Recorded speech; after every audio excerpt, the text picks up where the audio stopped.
지난주에는 야곱의 돌베개와 사닥다리에 대해서 같이 말씀을 나눴습니다. 형 에서를 피해서 도망가는 야곱의 마음은 외로움, 두려움, 미안함, 막막함 이런 어두운 감정들로 뒤범벅되어 있었죠. 그런데 하나님께서 야곱의 삶에 간섭하기 시작하셨습니다. 돌베개는 야곱이 처한 고독하고 두렵고 불안한 현실을 말해준다라고 했습니다. 야곱의 외롭고 두렵고 불안한 이 인생에 하나님께서 찾아오셨습니다. 야곱이 알던 모르던 하나님께서 선택하신 야곱의 인생은 사닥다리가 놓여져 있는 그런 하나님께 계신 그 하늘에 닿아 있는 인생, 우리가 그것을 지난주에 살펴보았습니다. 야곱은 베델에서 그렇게 하나님을 만났지만 아직 야곱은 하나님을 제대로 알지는 못합니다. 그 하나님을 알아가는 과정이 야곱의 인생 147년입니다. 야곱은 그 147년이라는 험악한 세월을 보내면서 조금씩 하나님을 계속 알아가는 중입니다. 하나님께서 택하신 사람, 이 사람을 하나님께서 연단시켜 가십니다. 그 모든 과정의 주권과 섭리가 오직 하나님의 은혜 가운데 있습니다.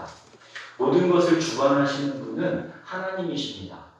이 과정이 바로 하나님이 나의 하나님이 되어가는 그런 과정입니다. 야곱의 삶의 이야기는 바로 이것, 나의 하나님이 되어가는 과정을 보여주는 것입니다. 하나님께서 택하신 사람 야곱, 그를 하나님께서 어떻게 연단시켜 가시는지, 야곱과 함께하면서 하나님과의 믿음의 삶으로 어떻게 성장시켜 가시는지 우리가 오늘은 한 단계 더 성장한 야곱을 만나보게 될 것입니다. 야곱이 베델에서 하나님을 만난 이후에 그때부터는 야곱의 발걸음이 이제 힘이 딱 들어가 있습니다. 하나님께서 함께 하신다는 약속이 야곱을 지탱하고 있습니다. 야곱이 이제 하란에 도착했습니다. 하나님의 예비하심으로 라헬을 우연인 것처럼 그렇게 만나게 되었고 외삼촌 라반의 집에 이제 이릅니다. 야곱이 라반과 품삯 계약을 합니다. 라헬을 아내로 얻는 대가로 7년을 일해주기로 합니다. 야곱이 라헬을 얼마나 사랑했던지 그 7년을 며칠같이 그렇게 짧게 여겼다라고 합니다. 이제 7년 기한이 차서 라헬을 아내로 달라고 합니다. 그래서 이제 라반이 결혼식을 열어줍니다. 첫날 밤을 보냈습니다. 그런데 아침에 일어나 보니까 라헬이 아닙니다. 라헬의 언니 레아입니다. 속이는 데 선수인 야곱이 이번에는 더 선수인 라반에게 속았습니다. 라헬을 줄 테니까 또 7년을 일하라고 합니다. 야곱은 어쩔 수 없이 그렇게 또 7년을 일하게 됩니다. 그러는 사이 야곱은 레아와 라헬 두 아내 이외에 레아와 라헬의 여종인 실바와 비라에게서까지 자녀들을 계속 낳습니다. 아들 11명, 딸 1명 이렇게 많은 자녀들을 낳았습니다. 우리는 야곱의 이 복잡한 가정생활을 보면서 주목해야 할 것이 하나 있습니다. 야곱에게서 많은 자녀가 나와서 하나님의 백성을 만들어야 하는 것은 하나님의 뜻이었습니다. 창세기 12장 1절에서 3절의 이 하나님의 언약이 성경 전체의 축이라고 말씀드렸었죠. 하나님은 아브라함의 자손을 통해서 큰 민족을 이루겠다라고 하셨습니다. 그래서 그 하나님의 백성으로 세상에 복이 되겠다 그렇게 하셨습니다. 큰 민족을 이루겠다라고 하신 그 하나님의 약속이 이스라엘 12지파로 확장되면서 그 실체를 갖추게 된 게 누구의 때입니까? 야곱입니다. 하나님은 이렇게 야곱에게 많은 자녀를 낳게 하셔서 12지파를 시작하게 하시려고 하고 있습니다. 그런데 이 하나님의 뜻이 이루어지는 과정을 보면 거기에 라헬과 레아의 질투, 야곱에 대한 독점욕 이런 게 작용합니다. 서로 다투고 경쟁하면서 야곱의 사랑을 독점하려는 과정에서 이렇게 많은 자녀들이 생긴 겁니다. 야곱이 하나님의 뜻을 이루기 위해서 거룩한 목적을 갖고 자녀들을 많이 낳은 게 아닙니다. 인간의 질투와 욕심, 합한체까지 등장하면서 그렇게 복잡하게 얽혀서 결국 하나님의 뜻이 성취되고 있는 것을 우리가 보게 됩니다. 우리는 여기서 무엇을 보아야 합니까? 하나님께서 선택하신 인생의 주인은 하나님이시라는 것입니다. 모든 것이 협력해서 하나님의 뜻을 이루고 있습니다.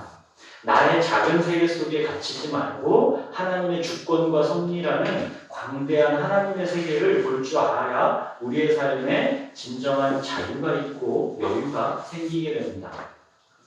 야곱에게는 이렇게 많은 자녀들이 생겼고 야곱의 재산도 많아졌습니다. 야곱의 재산 형성 과정을 보면 그것도 참 복잡하고 처절합니다. 야곱은 자기 상으로 약삭거린 라반을 상대로 해서 온갖 술수를 써가면서 자기 재산을 불립니다. 그리고 거기에는 술수만 있었던 게 아니라 야곱 특유의 무서운 성실성과 강인한 집념이 있었습니다. 야곱이 어느 정도 성실하며 강인했던 의지의 사람이었냐면 우리 창세기 31장 38절부터 40절을 좀 같이 볼까요? 창세기 31장 38절부터 40절입니다.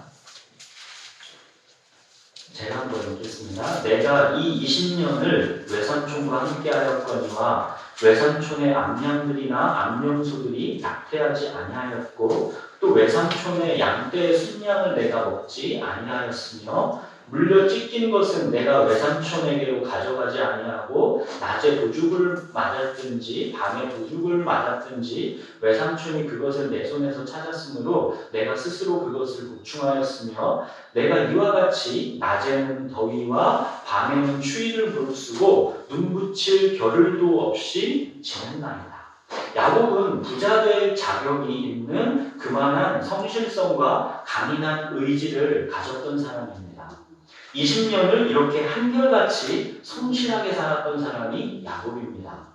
이때까지 야곱은 한마디로 성실하고 의지가 강한 사람, 원하는 목표를 이루기 위해서는 술수도 마다하지 않는 사람, 이렇게 요약될 수 있습니다.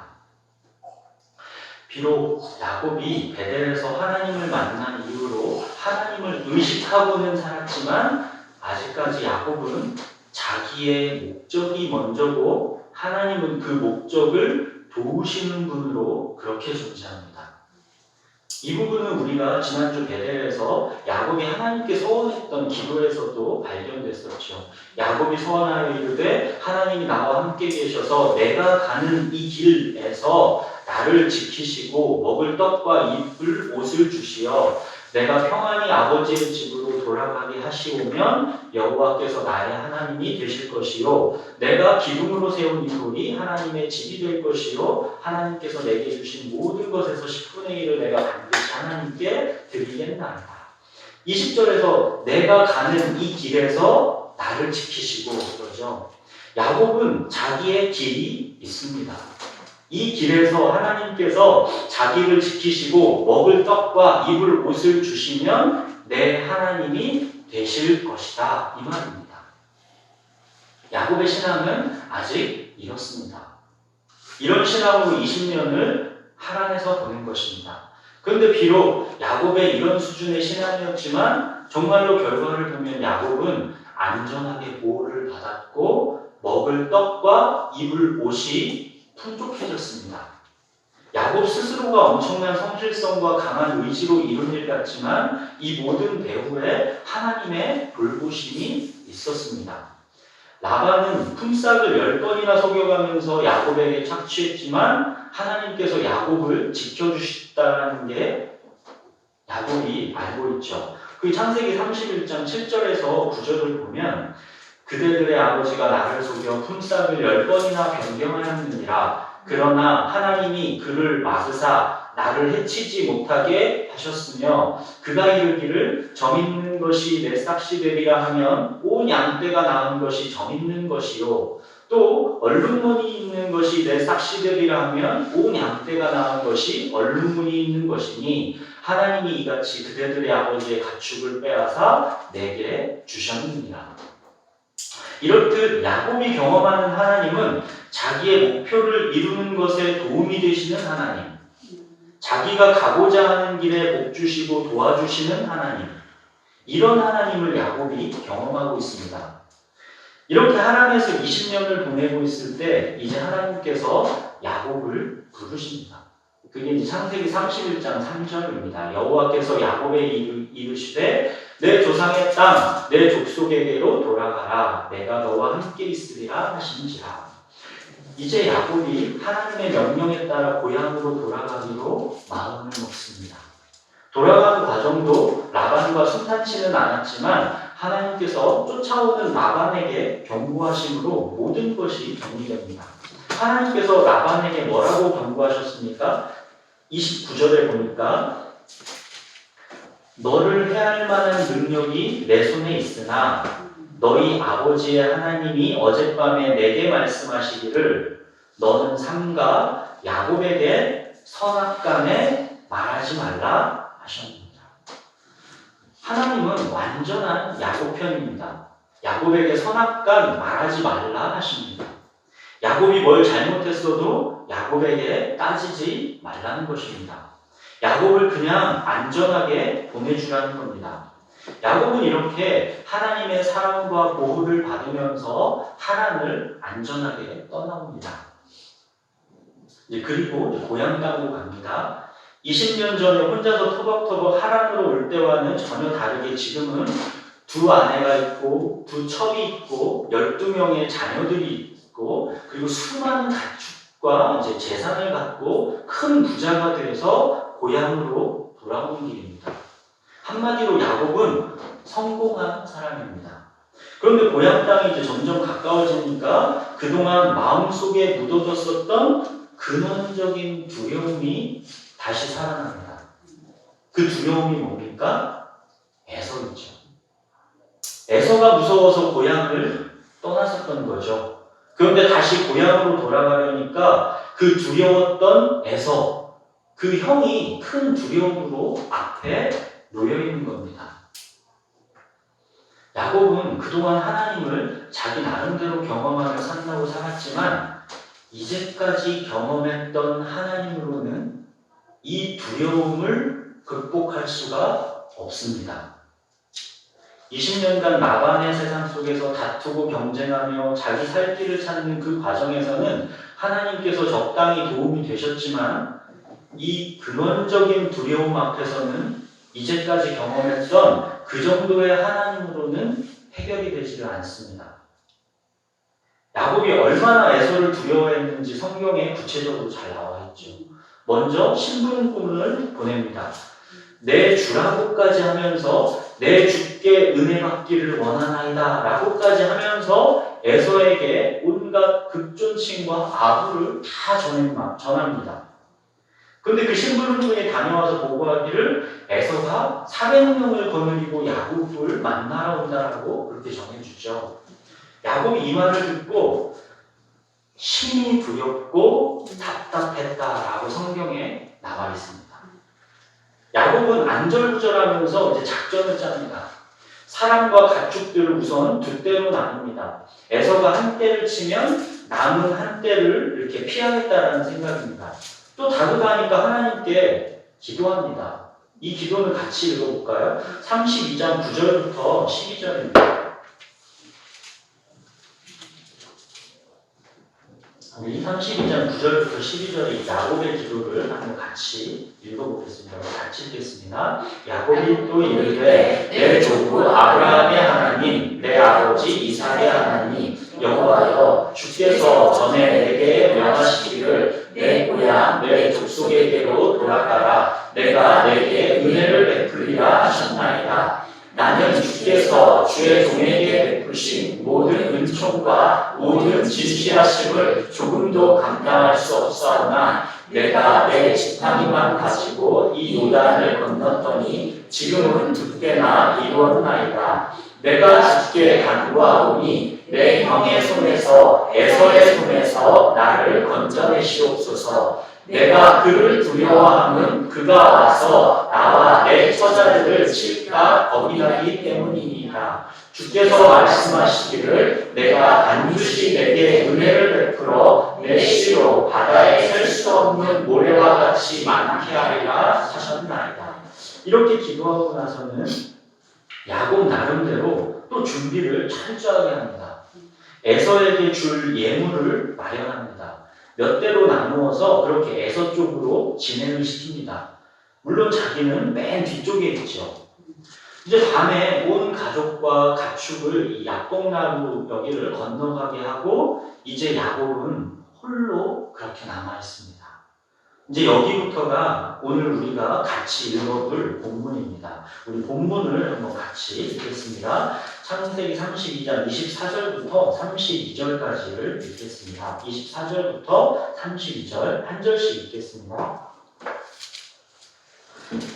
야곱은 홀로 남았더니 어떤 사람이 날이 새도록 야곱과 씨름하다가 그가 야곱을 이기지 못함을 보고 그가 야곱의 허벅지 관절을 치매 야곱의 허벅지 관절이 그 사람과 씨름할 때에 어긋났더라. 그가 이르되 날이 새려하니 나로 가게 하라. 야곱이 이르되 당신이 내게 축복하지 아니하면 가게 하지 아니하겠나이다.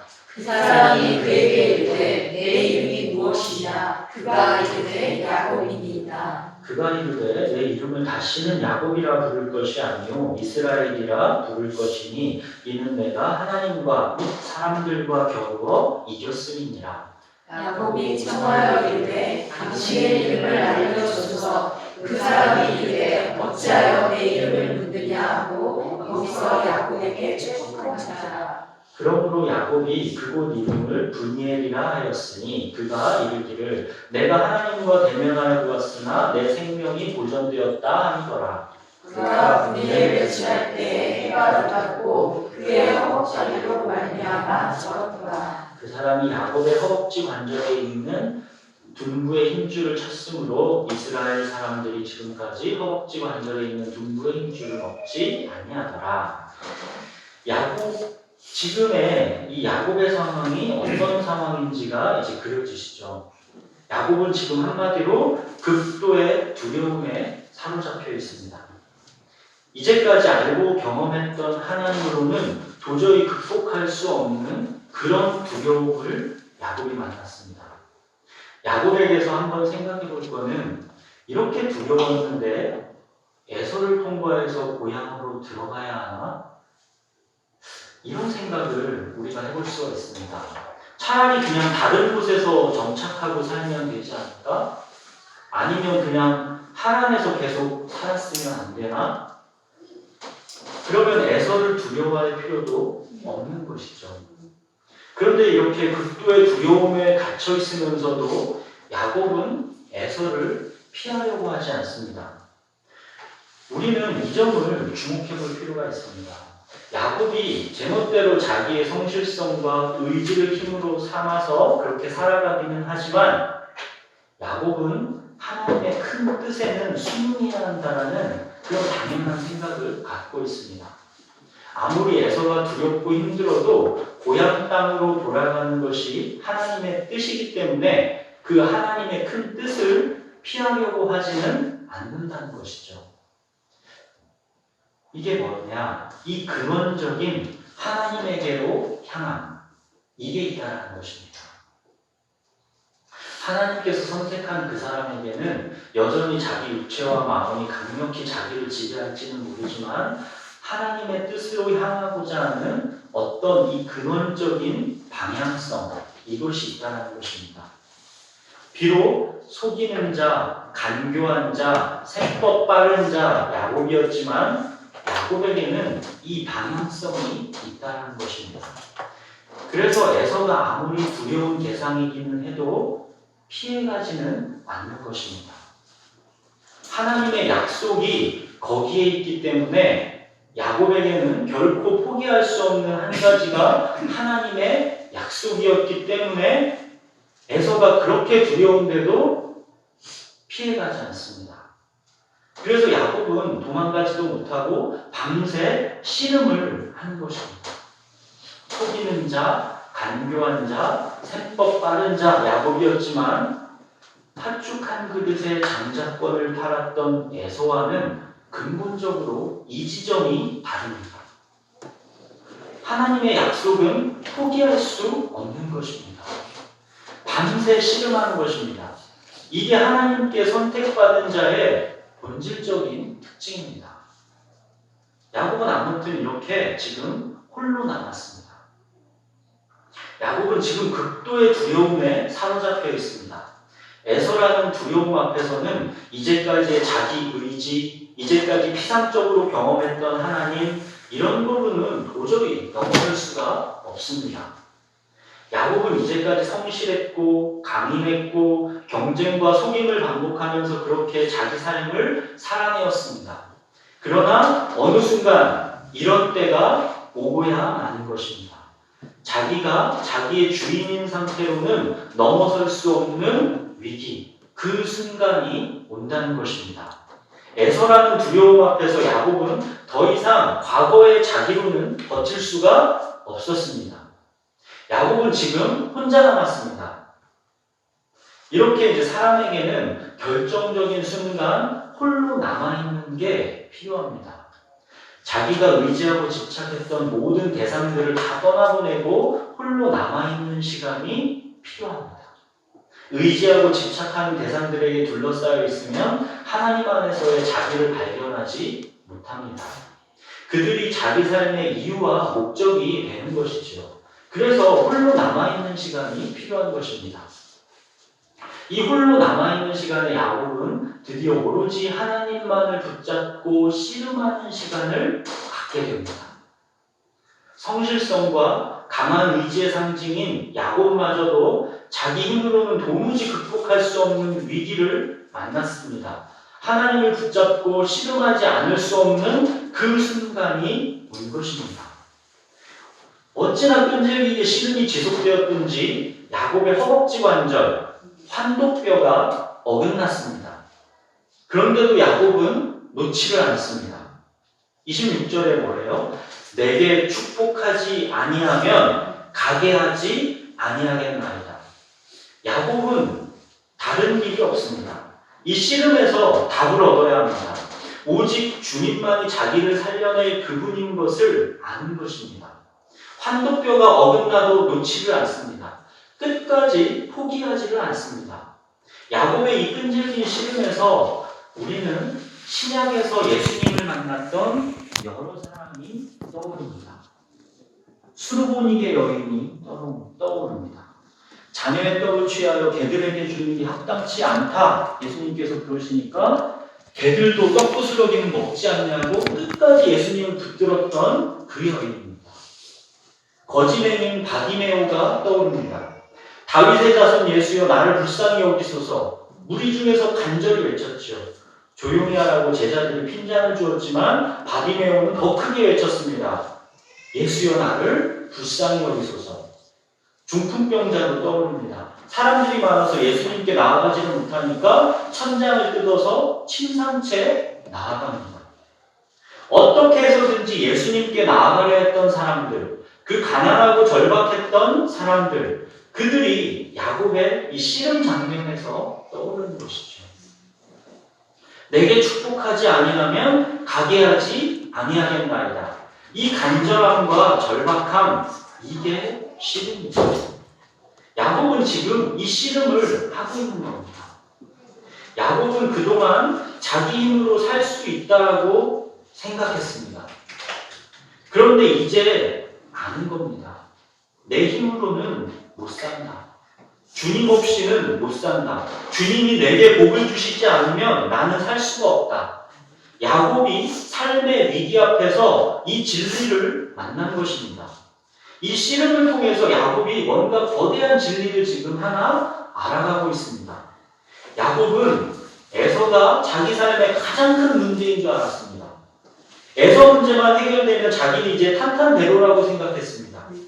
그래서 이 에서 문제를 집요하게 해결받고자 했습니다. 그런데 씨름을 하면서 알게 됩니다. 환도뼈가 어긋날 만큼 간절하게 붙잡다 보니까 알게 됩니다. 내 삶의 진짜 문제는 에서가 아니구나. 내가 문제라고 여겼던 그런 것들이 내 삶의 진짜 문제가 아니구나. 진짜 중요한 문제는 하나님과 나의 관계이구나. 에서 문제만 해결된다고 내 삶의 문제가 없어지는 게 아니구나. 진짜 두려운 게 뭔지를 야곱이 알게 되는 것입니다. 진짜 두려운 거는 에서가 아닙니다. 하나님이 원하시는 사람이 내가 되지 못하는 것, 나를 통해 하나님의 뜻이 이루어지지 못하는 것, 내가 하나님과 친밀한 관계를 맺지 못하고 내가 주인으로 살면서 하나님의 언약을 소망하지 않게 되는 것, 이것이 정말로 두려운 것입니다. 야곱이 이 진짜 두려움을 알게 되는 순간입니다. 주는 나의 주님이시오니 주밖에는 나의 복이 없습니다. 이 진리에 눈을 떠가고 있는 순간입니다. 주님만이 나의 복이고 라헬도 아니고 레아도 아니고 12명의 자녀들도 수많은 가축과 재산도 나의 복이 아니다라는 것에 눈을 뜨게 되는 순간입니다. 이 진리에 눈이 떠지다 보니까 비로소 알게 됩니다. 에서가 나의 두려움이 아니구나. 바로 이 복의 전부이신 주님을 내가 놓치는 것이 못 견딜 두려움이구나. 이걸 야곱이 알게 되는 것입니다. 사랑하는 여러분, 주님이 복의 전부라는 것을 내가 노력해서 깨닫게 되는 게 아닙니다. 하나님께서 선택하신 인생에게 이 진리를 보여주는 순간이 있다는 것입니다. 바로 이때 하나님께서 선택하신 그 사람은 이 진리를 붙잡고 씨름한다는 것입니다. 그래서 야곱이 끝까지 포기하지 않고 붙드는 것입니다. 당신을 가게 하지 않겠습니다. 다 포기해도 당신만은 포기하지 못하겠습니다. 야곱의 씨름, 이 순간을 기독교에서는 회개라는 용어로 표현합니다. 이게 회개입니다. 이게 진정한 회개입니다. 자기가 주인된 옛사람을 벗고 주님만을 간절히 찾고 의지하게 되는 이 순간을 회개라고 말합니다. 오늘 최고봉 보셨는지 모르겠는데 이런 말이 있습니다. 자아의 부서짐이 있었습니까? 그렇지 않다면 모든 것이 거짓 경건입니다. 내가 결정해야 할 단 한 가지는 포기이기 때문입니다. 이 진정한 회개가 있기 전에는 모든 것이 거짓 경건입니다. 그냥 종교 생활일 뿐입니다. 사랑하는 여러분, 야곱이 브니엘에서 이렇게 진정한 회개가 있었던 것처럼 여러분들에게도 야곱과 같은 진정한 회개의 순간이 있습니까? 여러분이 주인된 옛사람을 벗고 주님만을 간절히 찾고 의지하게 되었던 그 회개의 순간이 있습니까? 내가 소중하다고 집착했던 사람, 재산, 삶의 목표, 이런 것들에서 한 발 물러서서 홀로 남아있게 되는 순간, 내가 두려움이라고 생각했던 어떤 두려움에서 한 발 물러서서 진짜 두려움, 주님만이 나의 복이 전부인 것을 놓치게 되는 바로 그 두려움을 알게 되는 순간, 그래서 나의 복의 전부이신 주님만을 붙잡고 씨름하면서 가게 하지 않겠습니다. 이렇게 환도뼈가 어긋날 때까지 간절히 붙잡은 회개의 순간이 있습니까? 이 진정한 회개의 순간이 없었다면 모든 것은 그냥 종교 생활일 뿐이고 거짓 경건에 불과합니다. 그리고 이 진정한 회개가 일어나면 변화가 생깁니다.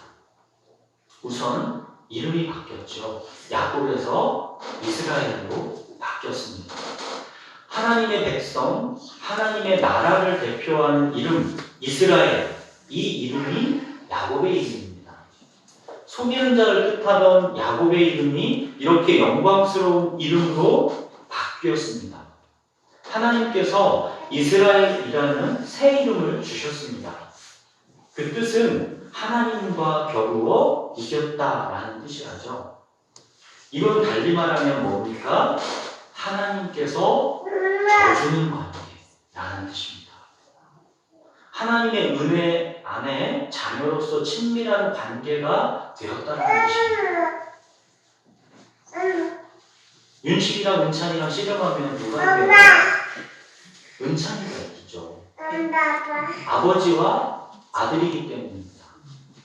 하나님의 약속을 붙잡는 씨름을 통해서 비로소 야곱에게 하나님이 나의 하나님으로 친밀하게 다가오게 된 것입니다.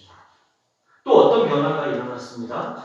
31절 볼까요? 그가 분이엘을 지날 때 해가 돋았고 그의 허벅다리로 말미암아 절었더라. 하나님을 대면하여 보았던 그 분이엘을 지날 때 해가 돋았답니다.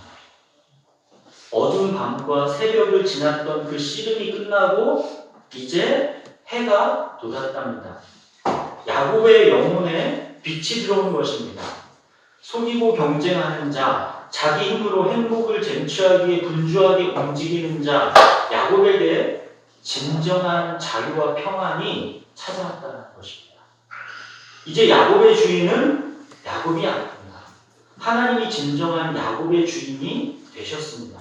그래서 그 영혼에 이제 해가 비치고 있다 그런 거죠. 이제 야곱은 에서가 두렵지 않게 된 것입니다. 그리고 중요한 변화가 또 있죠. 환도뼈가 미골돼서 이제부터는 저를 수밖에 없게 되었다. 이제 야곱은 평생을 지팡이를 의지해서 살 수밖에 없게 되었습니다. 환도뼈를 의지해서 빠르게 자기 힘으로 움직일 수가 없습니다.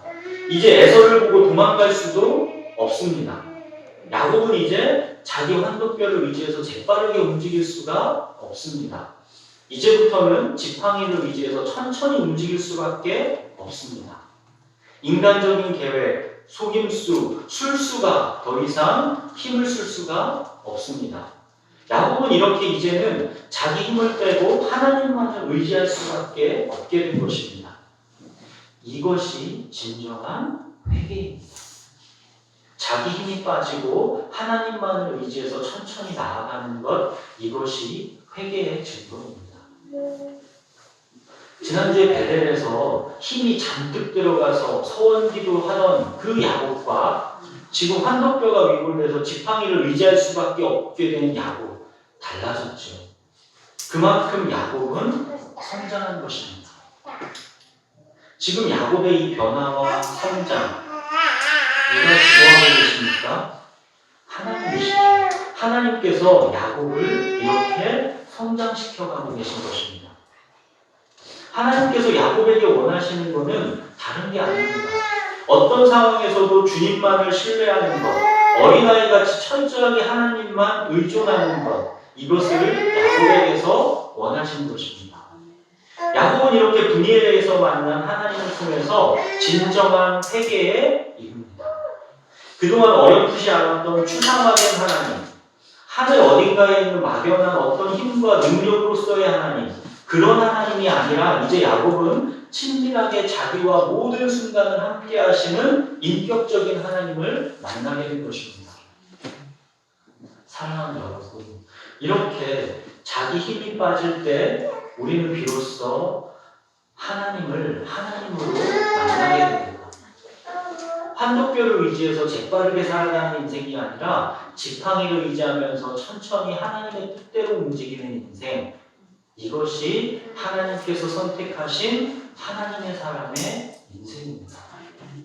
하나님의 사람은 약한 그때가 곧 강한 때입니다. 나의 힘이 빠지고 하나님의 능력으로 살기 때문입니다.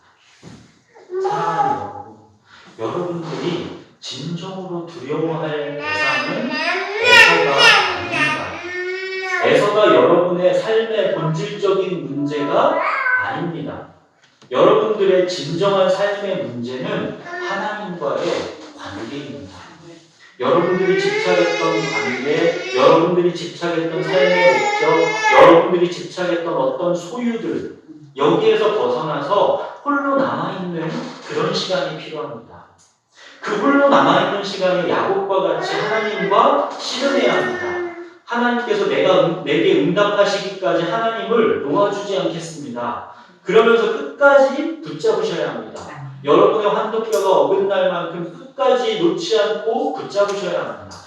여러분들에게도 야곱처럼 분리의 이 순간이 있으셔야 합니다. 진정한 회개의 순간이 있으셔야 합니다. 그래서 이제는 더 이상 자기의 환도뼈를 의지해서 재빠르게 움직이는 그런 인생이 아니라 오직 지팡이를 의지해서 오직 하나님을 의지해서 하나님의 뜻에 따라 마음을 가볍게 하고 의지하고 따라가는 인생이 되어야 합니다. 그때야 비로소 여러분들의 그 영혼의 햇빛이 비치게 됩니다. 빛 가운데서 걸을 수 있게 됩니다. 우리에게 필요한 것은 진정한 회개, 하나님께로의 돌이킴입니다. 이 회개가 없다면 우리의 모든 종교적인 몸짓은 다 거짓 경건입니다.